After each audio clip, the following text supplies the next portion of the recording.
ارسلنا نوحا الی قومہ، ہم نے بھیجا تھا نوح کو اس کی قوم کی طرف۔ یہاں یہ لفظ نوٹ کر لیجئے، الی قومہ ہی۔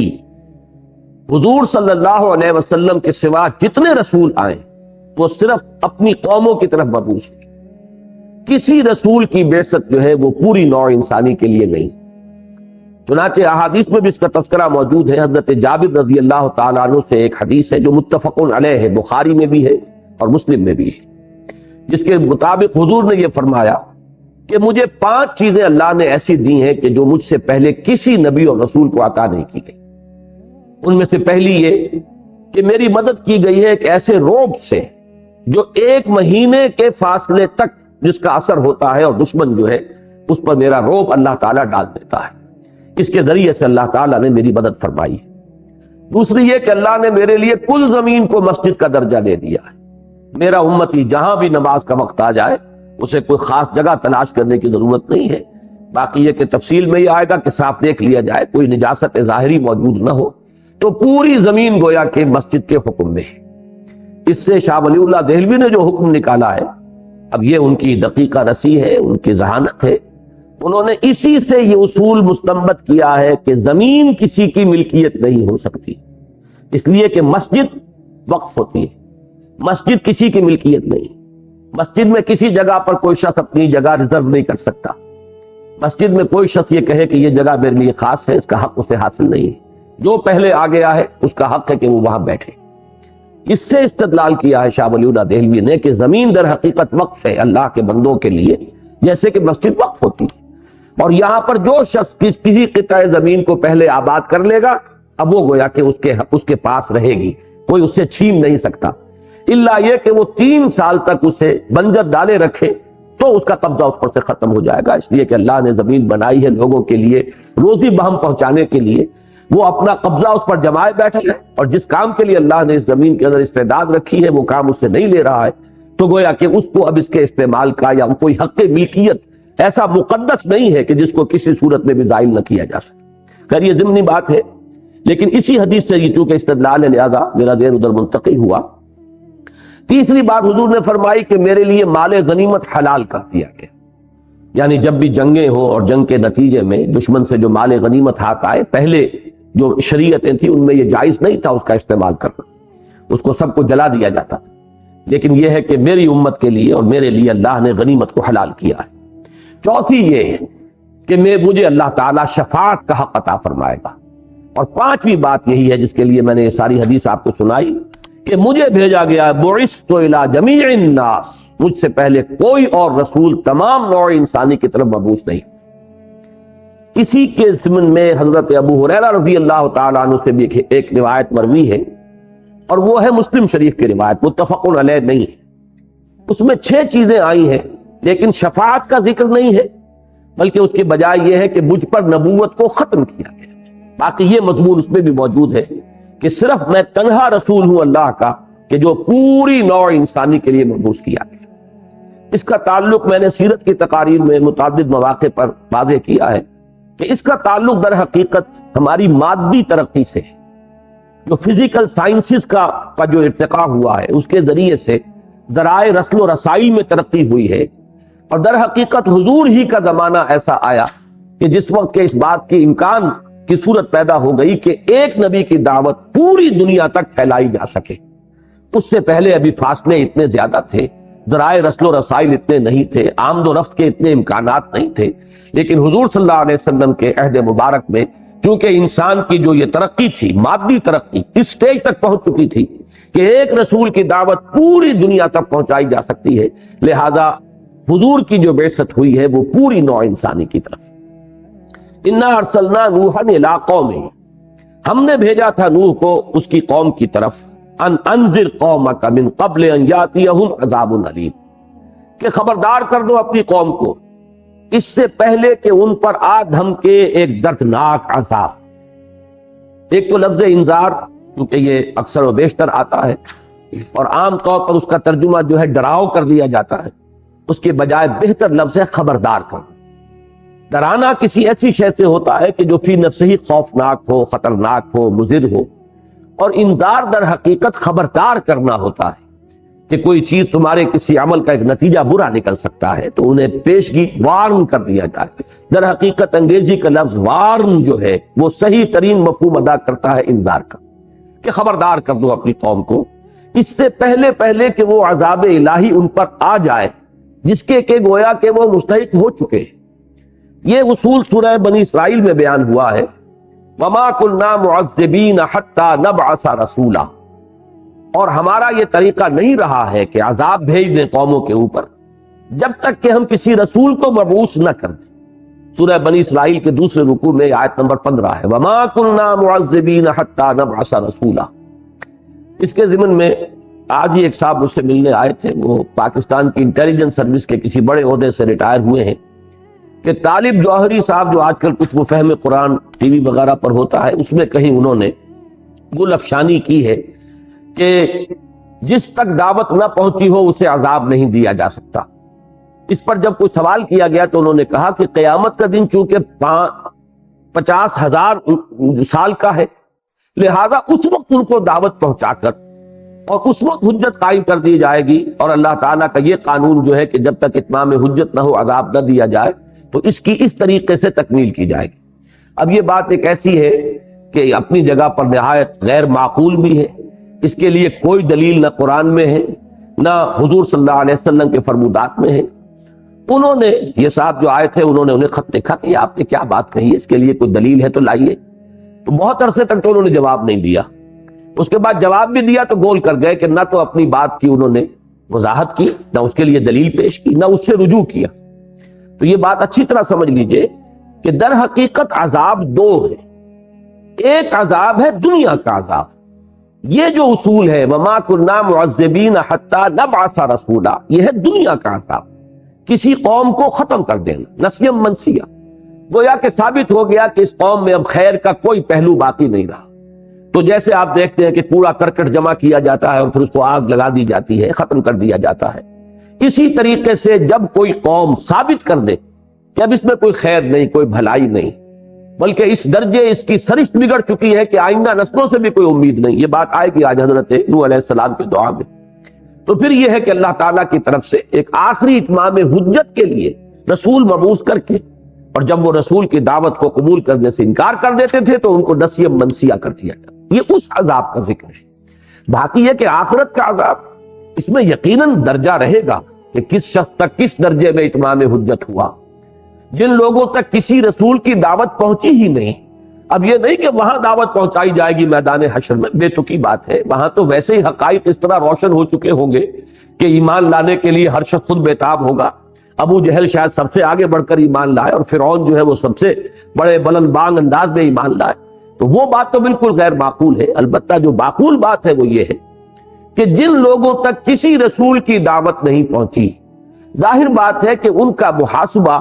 صرف توحید کی اساس پر، اس لیے کہ توحید وہ شے ہے کہ جو فطرت انسانی میں مضمر ہے، جس کا عہد ہم کر کے اس دنیا میں الستو بربکم قالوا بلی، اور اس کے بعد یہ کہ اس کائنات کے چپے چپے میں توحید کے آثار موجود ہیں۔ برگ درختان سبز در نظر ہوشیار، ہر ورق دفتر است معرفت کردگار۔ تو انسان اگر تعصب کو ہٹا کر اور تقلیدی ذہن سے آزاد ہو کر اگر ذرا غور کرے گا تو کائنات کا ذرہ ذرہ گواہی دے رہا ہے توحید کی۔ تو توحید تک جو شخص آ گیا ہے وہ گویا کہ وہاں اگر اس کے پاس کسی رسول کی دعوت نہیں پہنچی تو رسول پر ایمان لانے کا وہ مکلف نہیں ہوگا، البتہ توحید کی بنیاد پر اس کا محاسبہ ہوگا، اور اگر وہ شخص توحید پر قائم ہوگا تو امید ہے اللہ تعالیٰ کے فضل و کرم سے کہ اس کی نجات ہوگی اور اسے جنت میں داخلہ مل جائے گا۔ اصل وجہ یہ ہے۔ تو یہاں پر یہ سمجھ لیجئے کہ وَمَا كُنَّا مُعَذِّبِينَ حَتَّى نَبْعَثَ رَسُولًا، اس کا تعلق در حقیقت اس عذاب استیصال سے۔ استیصال یہ لفظ بنا ہے اصل سے، اصل کہتے ہیں جڑ کو، استیصال جڑ سے اکھیڑ دینا، کسی قوم کو جڑ سے اکھیڑ دینا، اس کو بالکل نسیہ منسیہ کر دینا، جیسے کہ ان 6 اقوام کا ذکر قرآن مجید میں بار بار آیا ہے، جس کے لیے الفاظ آتے ہیں کالم یغنو فیہا، ایسے ہو گئے جیسے تھے ہی نہیں، لا یرا الا مساکنہم، اب ان کے صرف مسکن نظر آ رہے ہیں، محل نظر آ رہے ہیں، جو لوگ ان میں آباد تھے اور رہ رہے تھے وہ نظر نہیں آ رہے، یا قطع دابر القوم الذین ظلموا، یا گویا کہ جڑ کاٹ دی گئی اس قوم کی کہ جس نے شرک اور ظلم کی روش اختیار کی، یہ عذاب جو ہے دنیا میں جن اقوام پر بھی آیا ہے، اللہ کا ایک قانون مستقل یہ رہا ہے کہ پہلے اپنے رسول کو بھیج کر اتمام حجت، تاکہ بات بالکل واضح ہو کر سامنے آ جائے۔ وہ رسول جو ہے وہ اپنے کردار کے اعتبار سے بھی ہر شک و شبہ سے بالا تر ہو،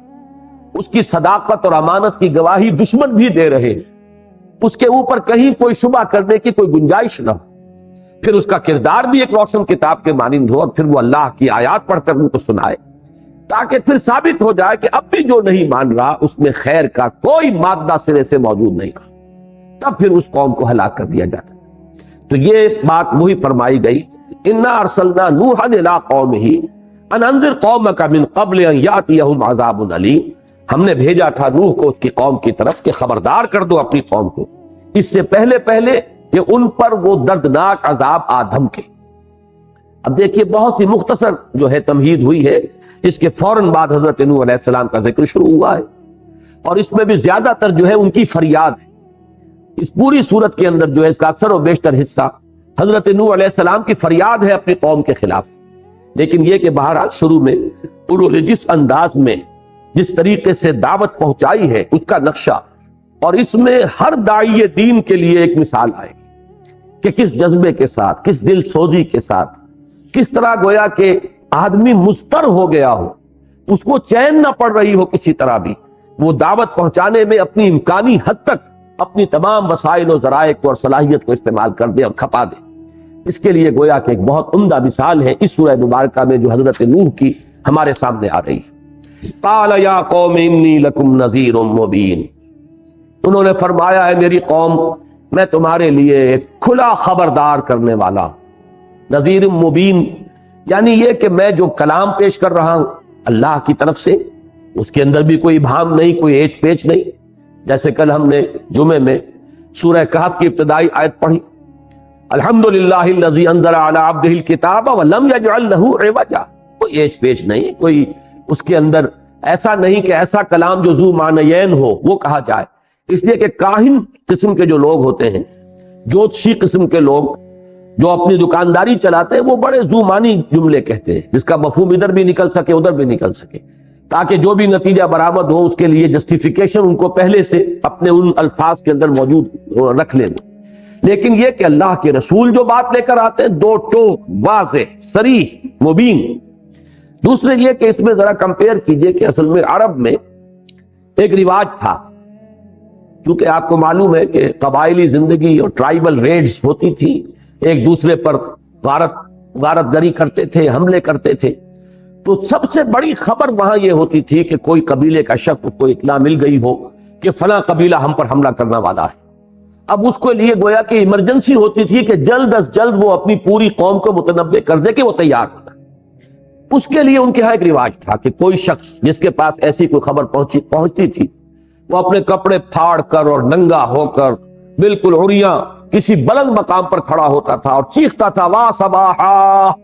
ہائے وہ صبح جو آنے والی ہے۔ اس لیے کہ عام طور پر جنہیں آپ کہتے ہیں the small morning small hours of the morning, یہ صبح 2، 3، 4 بجے کا جو وقت ہوتا ہے، جو انتہائی غفلت کا وقت ہوتا ہے، لوگ سوئے ہوتے ہیں، اس وقت وہ پھر آ کر حملہ کیا کرتے تھے۔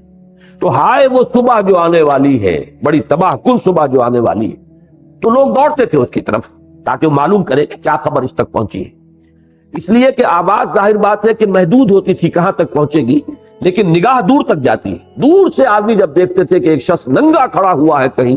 تو وہ نذیر عریان اس کو کہتے تھے کہ یہ ننگا خبردار کرنے والا، وارن کرنے والا، اور لپکتے تھے اس کی طرف کہ کوئی بڑی اہم خبر ہے۔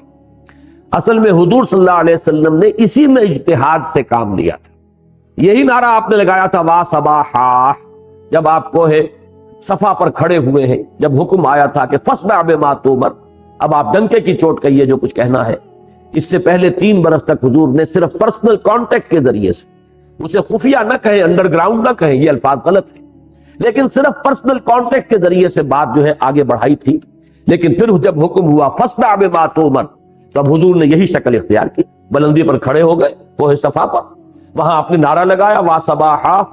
تو گویا کہ ہمیں یہ معلوم ہوا، اس سے اصول یہ مستنبط ہوا کہ جو بھی رواج ہو کسی معاشرے میں،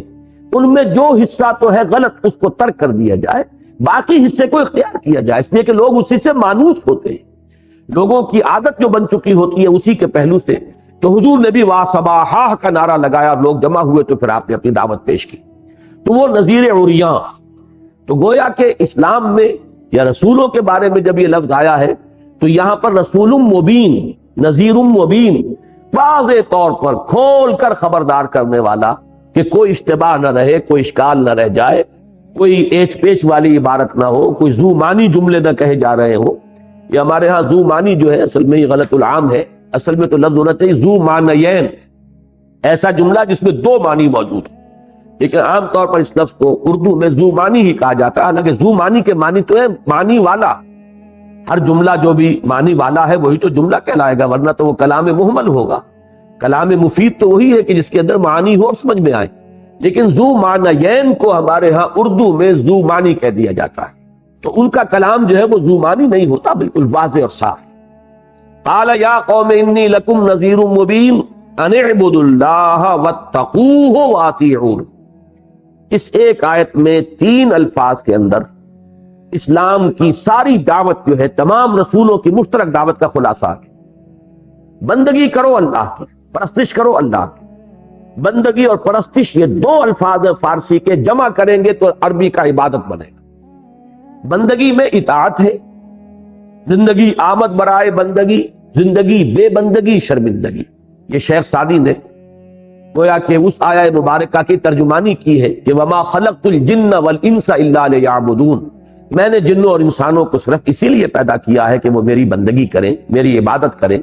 تو یہاں وہ بندگی کا لفظ لائے کہ زندگی آمد برائے بندگی، زندگی بے بندگی شرمندگی۔ بڑا پیارا شعر ہے، اس میں صوتی آہنگ بھی ہے، لیکن یہ ہے کہ محض بندگی جو ہے وہ عبادت کے مفہوم کو پورا نہیں کرتی، جبکہ اس کے ساتھ پرستش میں آپ کو معلوم ہے کہ محبت، عقیدت، تعظیم، پرستار کسی شے کا ہونا اور اسی کا وہی اس کا مطلوب بن جائے۔ دولت کا پرستار، دولت پرست، وطن پرست، قوم پرست۔ اب یہ تمام پرستش کے جو الفاظ جو آتے ہیں، تو پرستش اور بندگی کو جمع کر دیجئے تو لفظ عبادت بنے گا۔ ان اعبدوا اللہ، بندگی اور پرستش کو خالص کر دو اللہ کے، واتقوہ، اور اس کے ساتھ ہی آیا اس کا تقوی اختیار، اس کی فرما برداری اختیار کرو، کہیں بھی اس کے حکم کے خلاف کوئی حرکت تمہاری نہ ہو۔ واطیعون، یہ ہے پھر تیسرا پہلو۔ 2 حصے تو ہو گئے جو اللہ تعالیٰ کے ساتھ تعلق ہے انسان کا،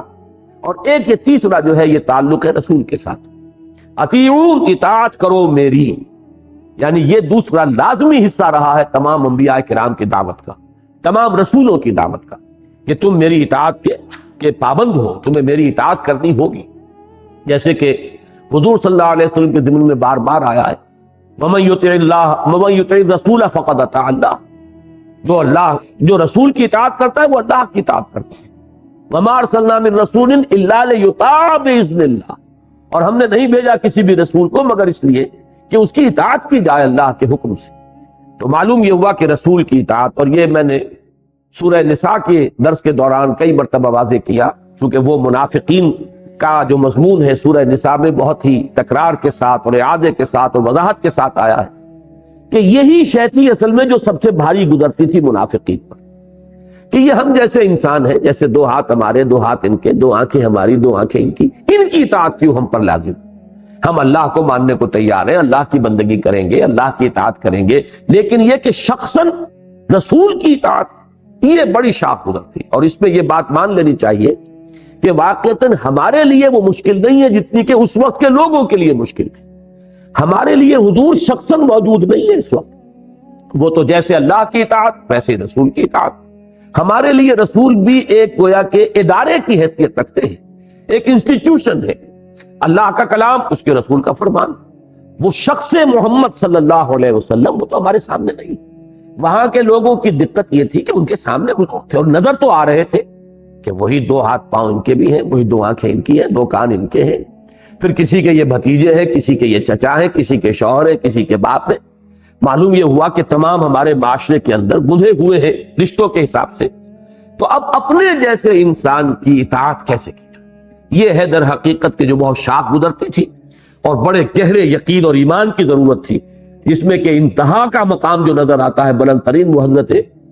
ابو بکر صدیق کا ہے رضی اللہ تعالیٰ عنہ، جس طرح انہوں نے اپنے آپ کو گم کیا ہے حضور کی شخصیت۔ معلوم ہوتا ہے کہ کہیں کوئی رائے پوری زندگی میں، پوری سیرت آپ پڑھ جائیے، حضرت عمر کو بھی کبھی کبھی کسی معاملے میں اشتباہ ہو جاتا تھا، جیسے کہ صلح حدیبیہ کے وقت ہو گیا ہے اور مختلف مواقع پر، لیکن اور اسی طریقے سے حضرت عمر کی رائے جو ہے مختلف تھی اسیران بدر کے معاملے میں، لیکن وہاں بھی حضور کے ساتھ بریکٹڈ ہے حضرت ابو بکر رضی اللہ تعالیٰ۔ انہوں نے گویا کہ اپنے آپ کو بالکل ضم کر دیا تھا، گم کر دیا تھا حضور صلی اللہ علیہ وسلم کی شخصیت مبارکہ میں، کہ جو آپ کی سوچ ہے وہی میری سوچ ہے، جو آپ کی پسند ہے وہی میری پسند ہے، جو چیز آپ کو ناپسند ہے وہی مجھے ناپسند ہے۔ تو یہ جو اطاعت ہے در حقیقت یہ ہے پیمانہ کہ کس درجے میں رسول کے ساتھ حقیقی ایمان کا تعلق موجود ہے، اور یہ جیسا کہ میں عرض کر چکا ہوں جزو لازم ہے لا الہ الا اللہ محمد رسول اللہ۔ صرف یہ کہ اللہ کا کہنا ماننا اور اللہ کی اطاعت اور پرستش، اس سے کام نہیں بنے گا جب تک کہ اطاعت رسول صلی اللہ علیہ وسلم وہ بھی اس کے ساتھ موجود نہ ہو۔ ان اعبدوا اللہ واتقوہ واطیعون یغفر لکم من ذنوبکم، اللہ تعالیٰ معاف فرما دے گا تمہارے لیے تمہارے کچھ گناہ۔ یہاں ذرا نوٹ کر لیجئے کہ من ذنوبکم پر بحث کرنی پڑی ہے مفسرین کو کہ یہاں من کیوں لایا گیا۔ یغفر لکم ذنوبکم، بات پوری ہو جاتی، تمہارے گناہ بخش دے گا۔ اب یہ من بعض حضرات نے کہا یہ زائد ہے، یعنی لفظاً تو یہاں ہے لیکن اس کے معنی نہیں کیے جائیں گے، یہ لفظ زائد ہے۔ لیکن یہ کہ مجھے ان حضرات سے اتفاق ہے جو کہتے ہیں قرآن مجید میں کوئی لفظ زائد نہیں ہے، یہ در حقیقت ہمارا قلت تدبر ہے کہ کوئی بات ہماری سمجھ میں نہیں آئی تو ہم نے کسی لفظ کو زائد کہہ دیا، حالانکہ کوئی لفظ قرآن مجید کے اندر زائد نہیں ہے، جو بھی ہے وہ ٹھیک ہے اپنی جگہ پر، بامانی ہے، لازم ہے۔ جیسے کہ غالب نے کہا ہے کہ گنجینہ مانی کا طلسم اس کو سمجھیو جو لفظ کے غالب مرے اشعار میں آوے، یہ نہیں کہ یہ خامخواہی آ گیا ہے یا برائے بیت آ گیا ہے یا وزن پورا کرنے کے لیے آ گیا ہے۔ تو قرآن مجید کی شان سے یہ شے فروتر ہے کہ یہ تصور کیا جائے کہ اس میں کوئی لفظ زائد ہے۔ لیکن اس کے بعد پھر بعض حضرات نے کہا ہے کہ یہ ان کے معنی میں ہے، وہ بات بھی کوئی وزنی نہیں بنتی، اگرچہ اصول یہ ہے کہ یہ حروف جار جو ہیں وہ اکثر ایک دوسرے کی جگہ پر استعمال کر لیے جاتے ہیں، لیکن یہ کہ یہاں بھی وہ کوئی بامانی بات نہیں بن رہی۔ لیکن یہ کہ ایک رائے یہ ہے کہ یہ من بیانیہ ہے، یہاں پر جیسے کہ وَلْتَكُمْ مِنْكُمْ أُمَّةٌ يَدْعُونَ إِلَى الْخَيْرِ میں تفصیل سے بیان کر چکا ہوں کہ اس کے بارے میں دو رائے ہیں، من بیانیہ ہے اور ایک ہے من تبعیضیہ کہ کچھ اس میں سے کوئی حصہ مراد، جبکہ من بیانیہ کے اندر وہ تمام ہی کی وضاحت کے لیے لفظ آتا ہے کہ یہ تمہارے جن سے گناہ جو ہیں، تمہارے جو معاصی ہیں وہ کل کے کل معاف کر دیے جائیں گے، اس لیے کہ یہ من تبعیضیہ نہیں۔ ایک رائے یہ ہے، اس پر مولانا امین حسن اصلاحی صاحب بھی جازم ہے، اور میں نے یہ دیکھا کہ تفسیر مظہری کے مصنف جو ہے قاضی ثناء اللہ پانی پتی، انہوں نے بھی اس کو من تبعیضیہ ہی مانا ہے کہ اس میں بعض مراد ہے۔ اصلاحی صاحب نے یہ مراد لی ہے کہ اس سے مراد ہے اسلام لانے سے پہلے کے گناہ۔ اگر یہاں یہ من نہ ہوتا تو اس بات کا احتمال تھا کہ یہ سمجھا جاتا کہ گویا کہ آئندہ کے بھی تمام گناہ، اگلے پچھلے تمام گناہ معاف کر دے گا اللہ، حالانکہ اسلام لانے سے اور ایمان لانے سے ایک شخص کی گزشتہ زندگی کے گناہ تو معاف ہو جاتے ہیں، لیکن آئندہ ظاہر بات ہے کہ اس کے اعمال کے اعتبار سے معاملہ ہوگا، اس نے کتنی اطاعت کی کتنی نہیں کی۔ اس کا ایک بڑا دلچسپ واقعہ ہے حضرت عمرو بن العاص کا رضی اللہ تعالیٰ عنہ۔ وہ جب حضور کے پاس حاضر ہوئے تھے ایمان لانے کے لیے تو انہوں نے کہا حضور ہاتھ بڑھائیے، میں آپ سے بیعت اسلام کرنا چاہتا ہوں۔ حضور نے اپنا داہنا ہاتھ بڑھا دیا، اب انہوں نے اپنا ہاتھ کھینچ لیا۔ حضور نے پوچھا یہ کیا کیا تم نے؟ تو کہنے لگے حضور ایک شرط ہے، وہ میری شرط پہلے آپ مانیں۔ حضور نے فرمایا شرط کیا ہے؟ تو عرض کیا کہ یہ طے ہو جائے کہ میرے اب آج تک کے جتنے گناہ ہیں وہ معاف ہو جائیں۔ تو حضور نے فرمایا کہ یہ تو ہے ہی ہے، 3 اعمال ایسے ہیں کہ جن کے نتیجے میں سابقہ زندگی کے تمام گناہ معاف ہو جاتے ہیں۔ ایک کفر سے اسلام میں آ جاتا، نمبر 2 ہجرت، جو خالص اللہ کے دین کے لیے اپنے مکان کو اپنے وطن کو چھوڑ کر ہجرت کرتا ہے، اور تیسرے حج مبرور، وہ حج جو خالص ہو اور وہ اللہ کے ہاں قبول ہو جائے، وہ بھی تمام سابقہ گناہوں کے لیے تلافی کا ذریعہ بن جاتا ہے۔ تو پھر انہوں نے بیعت کی کہ انہوں نے کہا یہ تو ہے، اس میں تمہیں خامخواہ کاہے کا اندیشہ ہے، یہ کوئی شرط عائد کرنے کی ضرورت نہیں ہے، اس میں یہ تو فی الواقع ہے کہ یہ 3 افعال ایسے ہیں کہ جن سے سابقہ زندگی کے تمام گناہ معاف ہو جاتے ہیں۔ تو ایک رائے تو اصلاحی صاحب کی تو یہ ہے، لیکن دوسری رائے جو ہے مجھے وہ زیادہ قوی معلوم ہوتی ہے قاضی ثناء اللہ پانی پتی رحمۃ اللہ علیہ کی، کہ انہوں نے یہ کہا ہے کہ گناہوں میں ایک تقسیم ہے کہ ایک گناہ ہے حقوق العباد کے اور ایک گناہ ہے حقوق اللہ کے۔ حقوق اللہ کے جتنے بھی گناہ ہیں، جو کوتاہیاں ہیں، جو بھی تقصیر ہے، وہ سب تو معاف ہو جائیں گے، لیکن حقوق العباد کا معاملہ تو کسی صورت میں بھی معاف نہیں ہو سکتا جب تک کہ یا تو جو بھی ایگریوڈ پارٹی ہے، جس پر زیادتی کی گئی ہے، جس پر ظلم ہوا ہے، یا تو وہ معاف کرے اور یا اس کو کمپنسیشن دلوائی جائے گی قیامت کے دن۔ جیسے کہ ایک حدیث بڑی پیاری ہے اور بڑی ہی نصیحت آموز ہے کہ حضور نے ایک مرتبہ صحابہ سے پوچھا اتدرون من المفلس، کیا آپ لوگ جانتے ہیں مفلس کون ہے؟ تو جواب کیا ہو سکتا تھا؟ صحابہ نے عرض کیا کہ المفلس عندنا من لا درہم لہ ولا دینار، حضور ہم تو مفلس اسی کو سمجھتے ہیں جس کے پاس روپیہ پیسہ نہیں، دینار اور درہم نہیں۔ آپ نے فرمایا نہیں، میری امت کا مفلس وہ شخص ہوگا جو قیامت کے دن جب حاضر ہوگا میدان حشر میں تو نمازوں کی بھی بڑی سی مقدار لے کر آئے گا، روزے بھی ہوں گے اور حج بھی ہوں گے اور عمرے بھی ہوں گے، لیکن وقد شتم ھذا وقذف ھذا واکل مال ھذا، فلاں شخص کو اس نے گالی دی تھی، فلاں شخص کی عزت پر حملہ کیا تھا، فلاں شخص کا مال ہڑپ کر گیا تھا۔ یعنی حقوق العباد جو ہے ان کو جو تلف کیا تھا تو وہ مدعین آ جائیں گے۔ کوئی کہے گا پروردگار اس نے مجھ پر یہ ظلم کیا، اللہ کہے گا اچھا اس کی نمازیں اس کو دے دو۔ ابھی کوئی دوسرا آ جائے گا پروردگار اس نے میرا مال ہڑپ کیا ناجائز طریقے سے، اللہ فرمائے گا کہ روزے اس کو عطا کر، تمام اس کے نیک اعمال ختم ہو جائیں گے اور مدعی ابھی باقی ہوں گے، تو پھر ان کے گناہ اس کے حساب میں درج ہونے شروع ہوں گے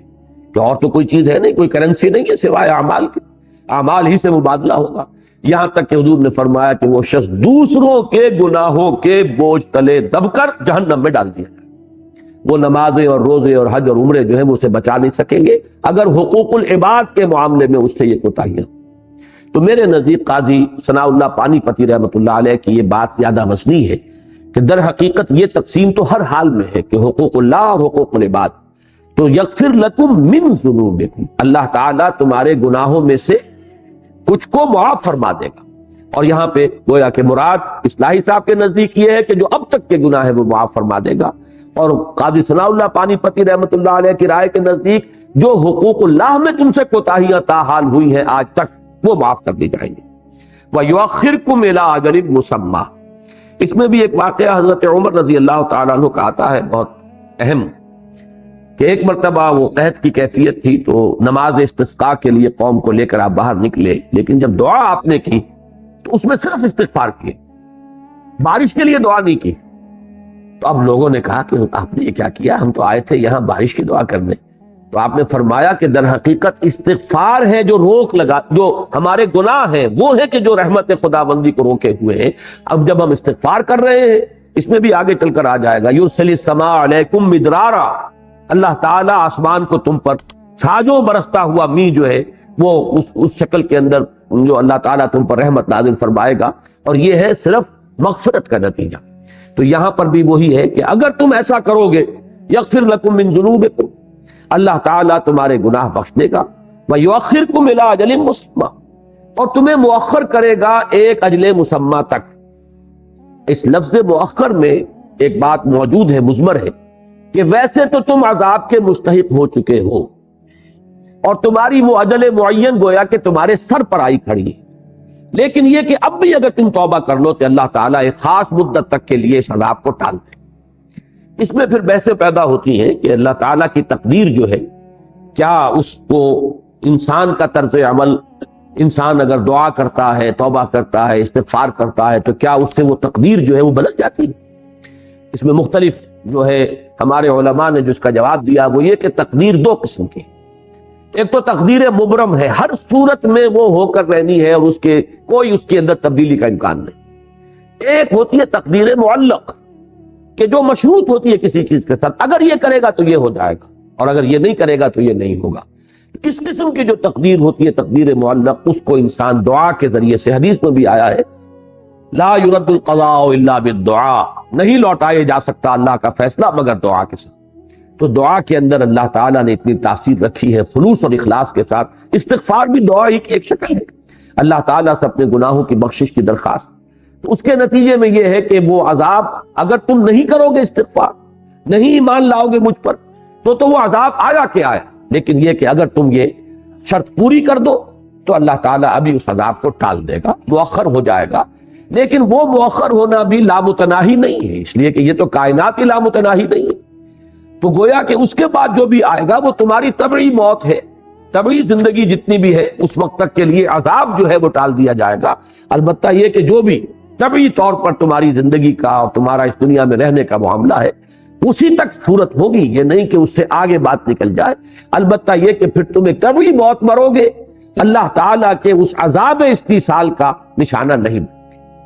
یؤخرکم الی اجل مسمی ان اجل اللہ اذا جاء لا یؤخر لو کنتم تعلمون. اور اللہ کا معین کردہ وقت جب آ جاتا ہے تو پھر اسے ٹالا نہیں جا سکتا. جان لو، کاش کہ تم جان لو، کاش کہ تمہیں اس کا احساس اور شعور ہو جائے. اب یہ چند الفاظ میں وہ دعوت آ گئی، اب ہے وہ فریاد جو شروع ہو رہی ہے. قال رب انی دعوت قومی لیلا ونہارا. حضرت نوح نے عرض کیا پروردگار میں نے اپنی قوم کو پکارا ہے، دعوت پہنچائی ہے، رات بھی دن بھی، دن رات میں لگا رہا، میں نے کوئی وقت جو ہے مستثنا نہیں رکھا ہے.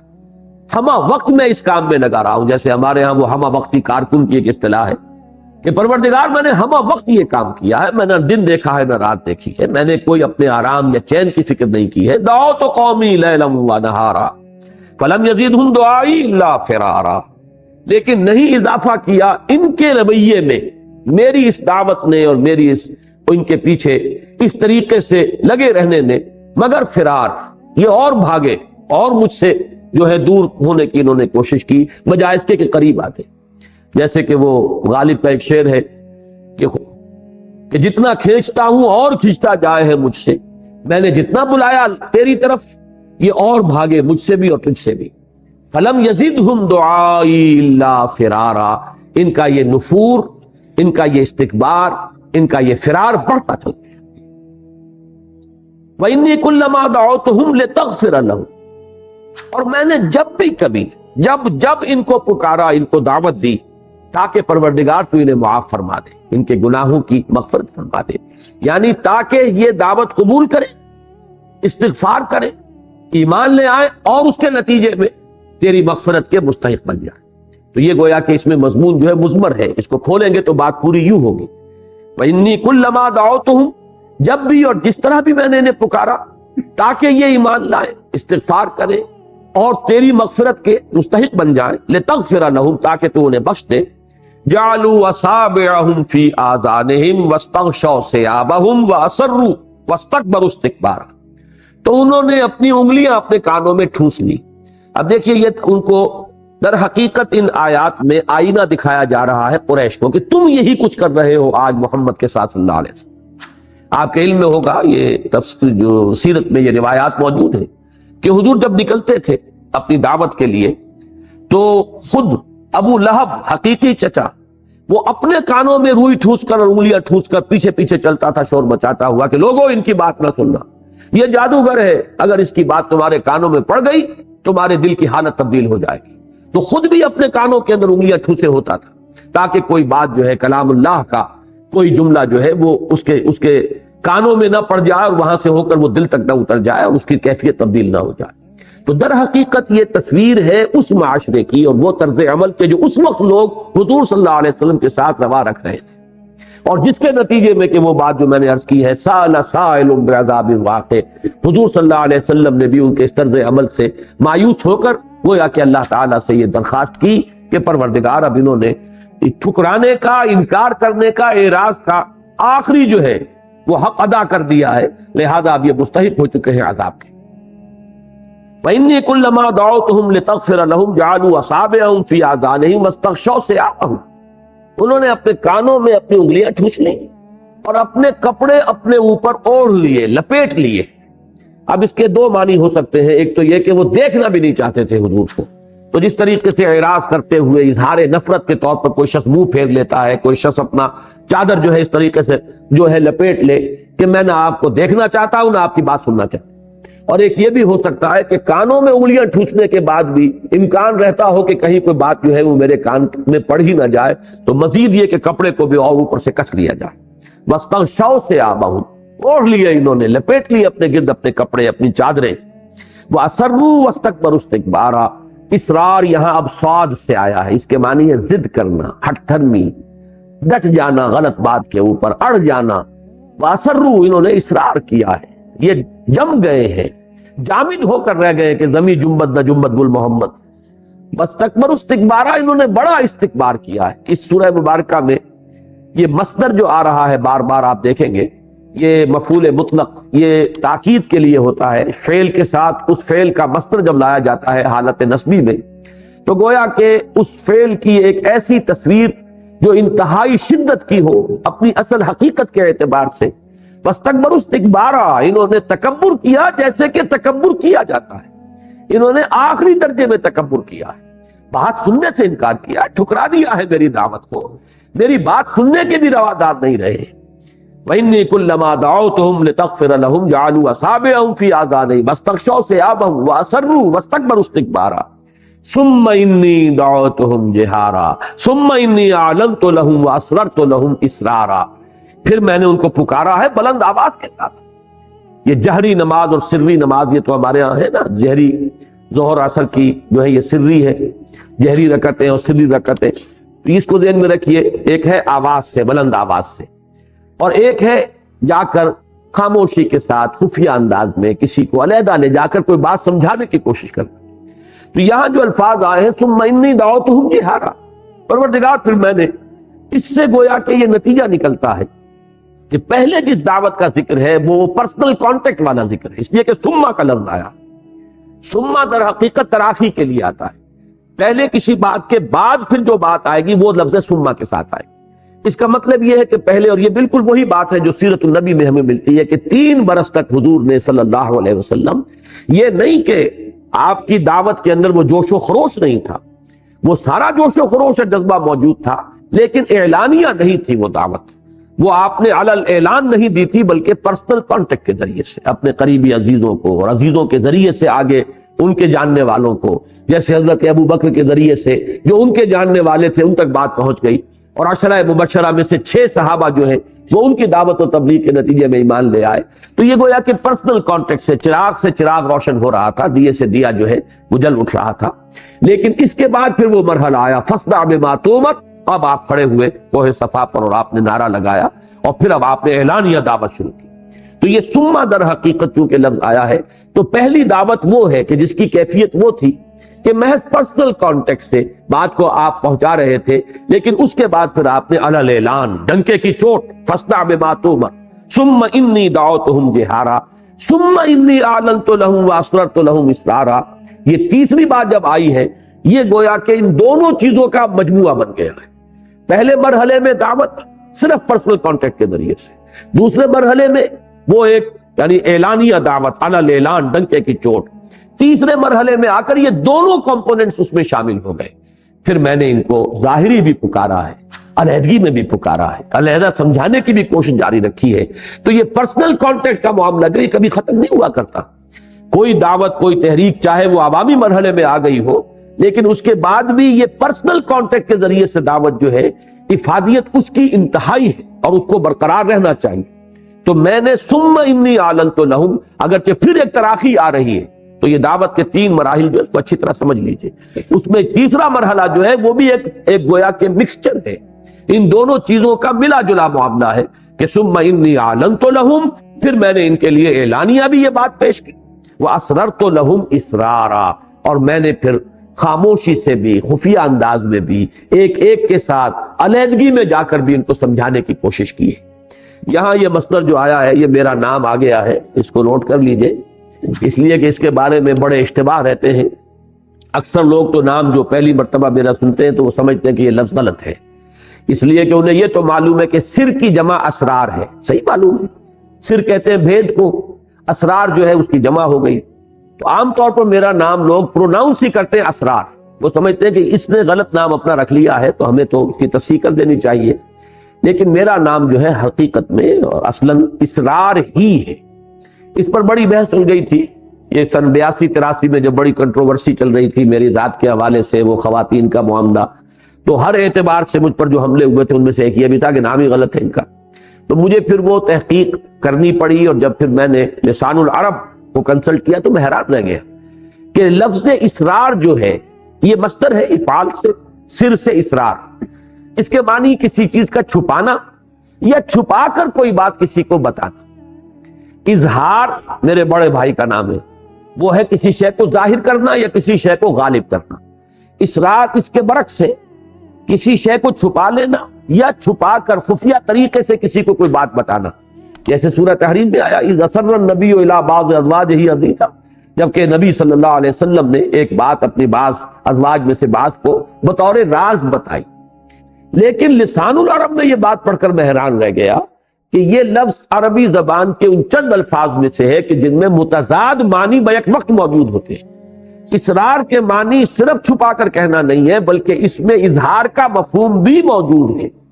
اعلانیہ کوئی کہنا بھی اس کے اندر موجود ہے. تو یہ در حقیقت یہ جامع ضدین ہے یہ لفظ، کہ اس میں دونوں مفہوم موجود ہیں. تو مجھے پھر اطمینان ہوا کہ نام میرا وہ تو بہت ہی اچھا ہے، والدین نے رکھا ہے کہ یہ دونوں چیزیں اگر اس میں موجود ہے، یہ لسان العرب کے اندر یہ پوری بحث موجود ہے. بہرحال یہاں پہ مراد جو کچھ ہے وہ یہی کہ میں نے اعلانیہ بھی انہیں سمجھایا اور علیحدہ علیحدہ تنہائی کے اندر اب ان سے علیحدگی میں ان کو سمجھانے کی کوشش کی. فقلت، میں نے کہا کیا؟ فقلت استغفروا ربکم انہ کان غفارا، میں نے ان سے کہا اپنے رب سے استغفار کرو. اور ظاہر بات ہے استغفار سے پہلے ایمان لانا پڑتا ہے. اپنے رب سے استغفار کرو، اس میں مضمر ہے ایمان لاؤ، اس کی توحید کا اقرار کرو، یہ بت پرستی ترک کرو. انہ کان غفارا، بہت اہم بات ہے جو اس کے اندر مضمر ہے، وہ بہت ہی معاف کرنے والا ہے. اس لیے کہ یہ سارا مشرکانہ نظام جو دنیا میں بنتا رہا ہے، اس کے در حقیقت جو انڈر لائنگ اس کی فلسفی ہے، اس کی بنیاد کے اندر جو فکر کام کرتا ہے وہ یہ ہے کہ اللہ تو بہت دور ہے، بہت دور ہے، وراء الورا ثم وراء الورا، ہم بڑے پستی کے مکین ہیں، ہم تو ہیچ ہیں، ہماری بات تو وہاں تک پہنچ نہیں سکتی. کوئی سفارشی درکار ہے، کوئی درمیانی ایسے وسیلے ہو کہ وہ ہماری سفارش کریں. اس حوالے سے وہ سارا نظام چلتا ہے کہ وما نعبدهم الا ليقربونا الى الله زلفا، یا یہ کہ یہ در حقیقت ہم شفاعنا عند اللہ، یہ جو ہستیاں جنہیں ہم پوجتے ہیں یہ تو اللہ کے ہمارے سفارشی ہیں. ہم نے ان کو کب کہا ہے کہ یہ ہمارے خالق؟ وَلَئِن سَأَلْتَهُم مَّنْ خَلَقَ السَّمَاوَاتِ وَالْأَرْضَ لَيَقُولُنَّ اللَّهُ، اے نبی اگر آپ ان سے پوچھیں گے کس نے پیدا کیا آسمان اور زمین، فوراً کہیں گے اللہ نے کی. وہ کسی اور کو خالق نہیں مانتے تھے. لیکن اس اللہ کی جناب میں اس کی سرکار میں رسائی حاصل کرنے کے لیے کچھ درمیانی واسطوں کی ضرورت ہے. بس ان کی بھی کچھ دنڈوت ہم کرتے ہیں، کچھ چڑھاوے چڑھاتے ہیں تاکہ وہ خوش ہو جائیں، وہ اللہ کے ہاں ہماری سفارش کریں گے تو اللہ ہمیں معاف فرما دے. اس سب کی نفی کی ہے انہ کان غفارا، وہ تو بہت ہی معاف کرنے والا ہے، اسے کسی کی سفارش کی ضرورت نہیں. تم اس کی طرف متوجہ تو ہو. ہم تو مائل میں کرم ہے، کوئی سائل ہی نہیں، راہ دکھلائیں کسے رہنا منزل ہی نہیں.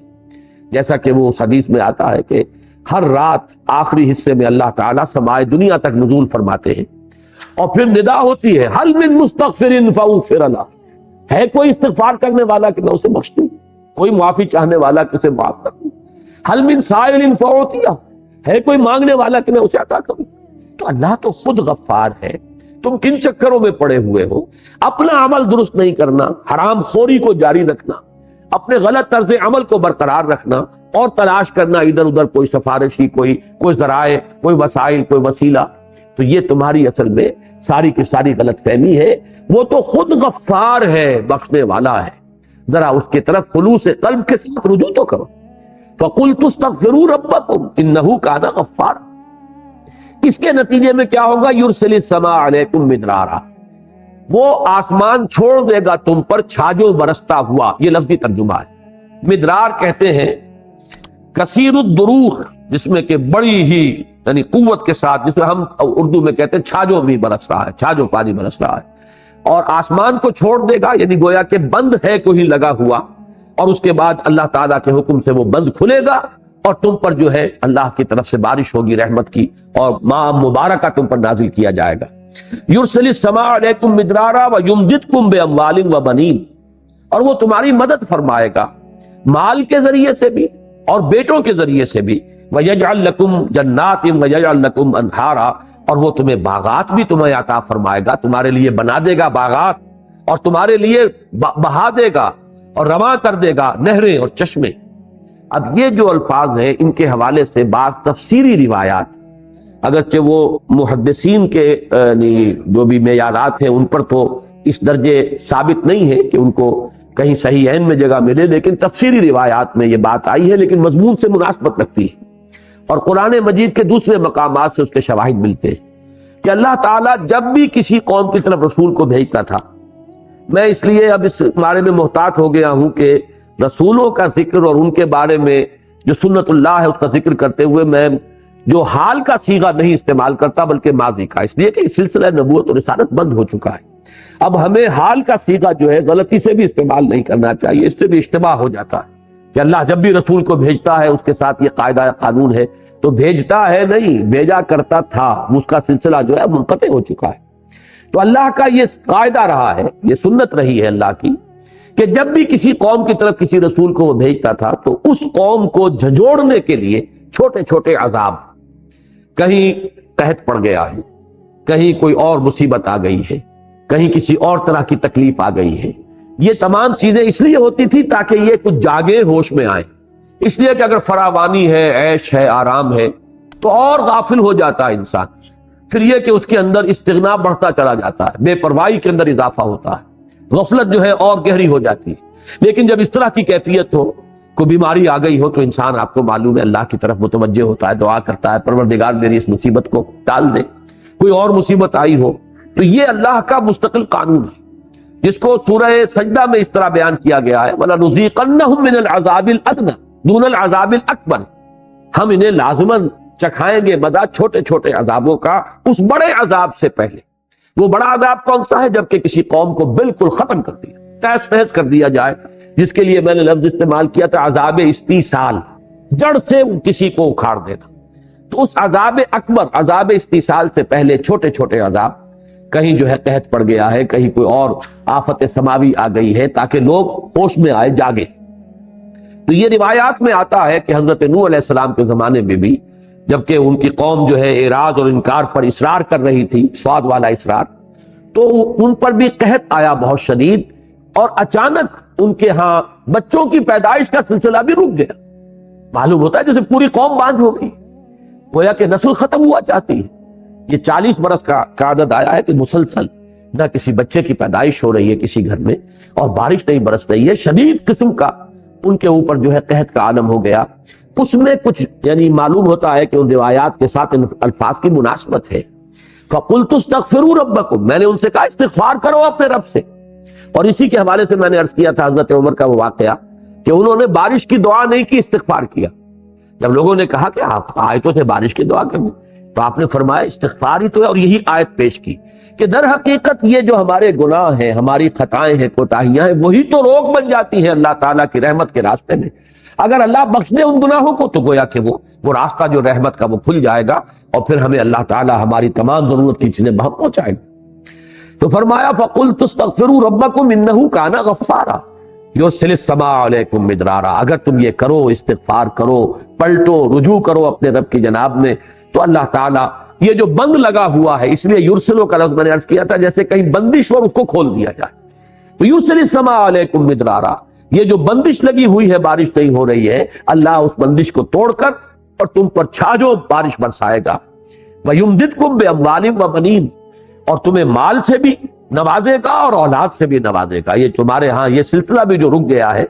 اس پہ بھی اللہ تعالیٰ جو ہے اس سلسلے کو جاری فرمائے گا۔ وَيَجْعَلْ لَكُمْ جَنَّاتٍ وَيَجْعَلْ لَكُمْ أَنْهَارًا، اور تمہارے لیے باغات بھی بنا دے گا اور نہریں اور چشمے رواں کر دے گا۔ مَا لَكُمْ لَا تَرْجُونَ لِلَّهِ وَقَارًا، اب جو انداز ہے وہ تشویق کا، ترغیب کا، بڑی ہی دل سوزی کے ساتھ ان کو بلانے کا، یہ آیت جو ہے اس میں جلالی انداز، مَا لَكُمْ لَا تَرْجُونَ لِلَّهِ وَقَارًا، تمہیں کیا ہو گیا ہے؟ تم اللہ تعالیٰ کے جلال کا کوئی اندیشہ نہیں رکھتے؟ اللہ تعالیٰ کی غیرت کہیں جوش میں نہ آ جائے؟ تم جو جس طریقے سے اکڑ رہے ہو، جس طریقے سے استکبار کر رہے ہو، جس طرح میری دعوت کو رد کر رہے ہو، اعراض کر رہے ہو، تمہیں کوئی اندیشہ نہیں رہا کہ اللہ تعالیٰ جہاں رؤوف ہے، ودود ہے، رحیم ہے، وہیں پھر ذوالانتقام بھی ہے، شدید الانتقام، بہت سخت انتقام لینے والا، سخت سزا دینے والا، شدید العقاب۔ تو یہاں وقارا، اللہ کی شان جلالی، اللہ کی عظمت کا ظہور نہ ہو جائے کہیں، اور اللہ تعالیٰ کی وہ غیرت جو ہے وہ کہیں جوش میں نہ آ جائے کہ جس کے نتیجے میں تمہیں نسیم منسیہ کر دیا جائے۔ ما لکم لا ترجون للہ وقارا، تمہیں کوئی اندیشہ نہیں رہا، تمہیں کوئی خیال نہیں، تمہیں کوئی گمان نہیں رہا، تمہیں کوئی توقع نہیں ہے کہ اللہ تعالیٰ کا جلال جو ہے کہیں وہ ظاہر نہ ہو جائے۔ وقد خلقکم اطوارا، حالانکہ اس نے تمہیں پیدا فرمایا ہے جیسے کہ تم جانتے ہو کہ ایک کیفیت کے بعد دوسری، دوسری کے بعد تیسری، جیسے کہ سورہ حج میں اور سورہ مومنون میں آیا ہے وَلَقَدْ خَلَقْنَا الْإِنسَانَ مِنْ سُلَالَةٍ مِّن طِينٍ ثُمَّ جَعَلْنَاهُ نُطْفَةً فِي قَرَارٍ مَّكِينٍ ثُمَّ خَلَقْنَا النُّطْفَةَ عَلَقَةً فَخَلَقْنَا الْعَلَقَةَ مُضْغَةً فَخَلَقْنَا الْمُضْغَةَ عِظَامًا فَكَسَوْنَا الْعِظَامَ لَحْمًا ثُمَّ أَنشَأْنَاهُ خَلْقًا آخَرَ فَتَبَارَكَ اللَّهُ أَحْسَنُ الْخَالِقِينَ۔ تو یہ دو صورتیں جو آپس میں جوڑے کی حیثیت رکھتی ہیں، سورہ حج اور سورہ مومنون، ان میں آپ دیکھیں گے کہ یہ مضمون انہی دو صورتوں میں بڑی خوبصورتی کے ساتھ آیا ہے۔ پہلے رکوع میں وہاں بھی ہے اور پہلے ہی رکوع میں سورہ مومنون میں بھی ہے۔ قد خلقکم اطوارا طورا بعد طور، ایک کیفیت کے بعد دوسری، دوسری کے بعد تیسری، تمہیں کہاں سے کہاں پہنچا دیا ہے گندے پانی کی بوند سے، اور تمہیں ایک انسان بنا کر کھڑا کر دیا ہے۔ اتنی اعلیٰ صلاحیتیں تمہارے اندر ودیت کرتی ہیں۔ الم تروا کیف خلق اللہ سبع سماوات طباقا، کیا تم نے دیکھا نہیں، کیا تم نے غور نہیں کیا کیسے بنا دی اللہ تعالیٰ نے 7 آسمان تہ بر تہ۔ ان کے بارے میں ہر جگہ جہاں بھی الفاظ آتے ہیں میں عرض کرتا رہا ہوں کہ تاحال ان الفاظ کی حقیقت ہم پر منکشف نہیں ہوئی۔ ہمارا علم جو ہے، جو بھی اس کاسمولوجی جسے آپ کہتے ہیں یا ایسٹرونومی، اس کا علم ابھی یہاں تک نہیں پہنچا ہے کہ یہ حقیقت منکشف، لیکن ایمان ہمارا ہے کہ وقت آئے گا کہ معلوم ہوگا جب اور انسان کا علم بڑھے گا کہ یہ ہے وہ حقیقت جس کو 7 آسمانوں کی شکل میں اور اس طریقے سے قرآن مجید نے بار بار بیان کیا ہے۔ تاحال ہم اس کی اصل حقیقت کو جاننے سے قاصر ہیں اور ہمارے لیے ممکن نہیں ہے۔ یہاں پر ایمان بالغیب اور قرآن مجید پر پورا اعتماد اور یقین، بس یہی ہمارا سہارا ہے۔ 7 آسمان طباقہ، ایک دوسرے پر تہ بر تہ۔ وجعل القمر فیہن نورا، اور ان آسمانوں میں رکھ دیا اس نے چاند کو ایک روشن قندیل بنا کر، وجعل الشمس سراجا، اور اس نے بنا دیا ہے سورج کو ایک چراغ۔ یہ جو لفظ ہے چاند اور سورج کا جو تقابل قرآن مجید میں آتا ہے، یہ سورہ فرقان کے آخری رکوع میں بھی ہے۔ تبارک الذی جعل فی السماء بروجا وجعل فیہا سراجا وقمرا منیرا۔ سورج کو ہمیشہ کہا گیا چراغ۔ چراغ وہ ہے کہ جس میں کمبسٹن کا عمل جو ہے، عمل احراق، جلنے کا عمل ہو رہا ہوتا ہے، اس میں نور بھی ہے، حرارت بھی۔ تو چونکہ اب سائنس ہماری جو ہے وہ اس بات کو واضح طور پر جانتی ہے، سورج تو ایک بہت بڑی بھٹی ہے، ایسی بھٹی جس کا کہ ہم تصور ہی نہیں کر سکتے، وہاں سے ہی یہ حرارت اور یہ جو نور کا جو بھی طوفان ہے وہ نکلتا ہے۔ لیکن چاند میں کوئی عمل نہیں ہے کمبسٹن کا، وہ تو ایک ٹھنڈی شے ہے، اس کے اندر جو روشنی ہے وہ بھی ریفلیکٹ ہو رہی ہے سورج کی روشنی، اس کے اندر اپنی روشنی بھی نہیں ہے۔ تو چاند اور سورج کے مابین جو فرق ہے، قرآن مجید نے اس کو بڑے نمایاں انداز میں چاند کو کہا ہے وہ منور ہے، منیر ہے، روشن ہے، لیکن سورج جو ہے وہ چراغ ہے جس میں کہ کوئی شے جل رہی ہے۔ صرف فرق یہ ہے کہ آپ کے چراغ میں کوئی مٹی کا تیل جل رہا ہے لالٹین میں، یا چراغ کے اندر کڑوا تیل جل رہا ہے، اور وہاں کیا جل رہا ہے اس کا آپ اندازہ نہیں کر سکتے کہ اس کی کتنی حرارت ہے اور کتنی اس کے اندر طوفانی جو ہے وہ عمل احراق جو ہے کس کیفیت میں ہے۔ لیکن بہرحال جہاں تک دو الفاظ کا تعلق ہے وہ صحیح منطبق ہوتے ہیں۔ وجعل القمر فیہن نورا، اور اس نے ان آسمانوں کے اندر یہ ایک قندیل روشن کر دی ہے، یہ چاند کی۔ وجعل الشمس سراجا، اور سورج کو بنا دیا ہے چراغ۔ واللہ انبتکم من الارض نباتا، اور اللہ نے تمہیں اگایا ہے زمین سے جیسے کہ اگایا جاتا ہے۔ یہ آیت اس سورہ مبارکہ کی یہ ذرا ایسی ہے کہ جس کے بارے میں تفصیلاً غور کرنے کی ضرورت ہے۔ باقی مضامین تو قرآن مجید کے اکثر و بیشتر وہ مضامین ہیں کہ جو بار بار تکرار کے ساتھ آتے ہیں، لیکن یہ الفاظ بڑے غیر معمولی ہیں، اور اس انداز میں میرے علم میں نہیں ہے کہ کسی اور جگہ یہ انداز جو ہے انسان کی تخلیق کے ضمن میں یہ اسلوب اختیار کیا گیا ہو یا اس سے کوئی ملتا جلتا اسلوب ہو۔ واللہ انبتکم من الارض نباتا، اللہ نے تو تمہیں اگایا ہے زمین سے جیسے اگایا جاتا۔ اب اس میں ایک تو وہ لوگ کہ جن کا رجحان ہے کہ ایوولوشن جو ہے، ڈارون کا نظریہ ارتقاء کے نام سے وہ معروف ہے، لیکن اصل میں اس کے دو حصے کیے جانے چاہیے، ایک ہے نظریہ ارتقاء، ایک ہے ڈارون کا نظریہ ارتقاء۔ ان دونوں میں بڑا فرق ہے۔ جہاں تک ارتقاء کا تعلق ہے، وہ تو ہمارے علماء اور ہمارے مفکرین نے بہت پہلے اس کے بارے میں گفتگو کی ہے۔ ابن مسکوے ہو، مولانا روم ہو، بڑی صراحت کے ساتھ انہوں نے ارتقاء کا ذکر کیا ہے کہ اس کائنات کا تدریجاً یوں ارتقاء ہوا ہے، اور پھر یہ جمادات سے پھر نباتات، اور نباتات سے حیوانات، اور حیوانات سے انسان کی تخلیق جو ہے تدریجاً ہوئی ہے۔ تو ارتقاء کے ماننے والے تو بہت لوگ ہیں۔ ڈارون کا نظریہ ارتقاء در حقیقت وہ ارتقاء کی جو میکینزم ہے، اس کی جو شکل ہے، جو اس کا پروسیس بنتا ہے، اس کی توجیہ اس نے اس کو بیان کیا ہے دو اصطلاحات کے حوالے سے۔ ایک تو اسٹرگل فار ایگزسٹنس اور ایڈیپٹیشن، کہ تمام اس دنیا کے اندر حیوانات کے مابین ایک کشمکش جاری ہے اپنے آپ کو برقرار رکھنے کے لیے۔ چیزیں کم ہیں، کمپٹیشن بہت ہے، تو جو بھی ان میں سے سروائیول آف دی فٹسٹ، جو اس میں سے نہایت فٹ ہوگا وہی سروائیو کرے گا، باقی ختم ہو جائے۔ تو حالات جب بدلتے ہیں تو جو اپنے اندر حالات کے ساتھ سازگاری پیدا کر کے اور اپنے وجود کو مناسب بنا لیتا ہے بدلے ہوئے حالات کے، وہ بچ جاتا ہے، باقی جس کے اندر یہ ایڈیپٹیشن کی صلاحیت نہیں ہے وہ ختم ہو جاتا ہے۔ تو struggle for existence, survival of the fittest, اور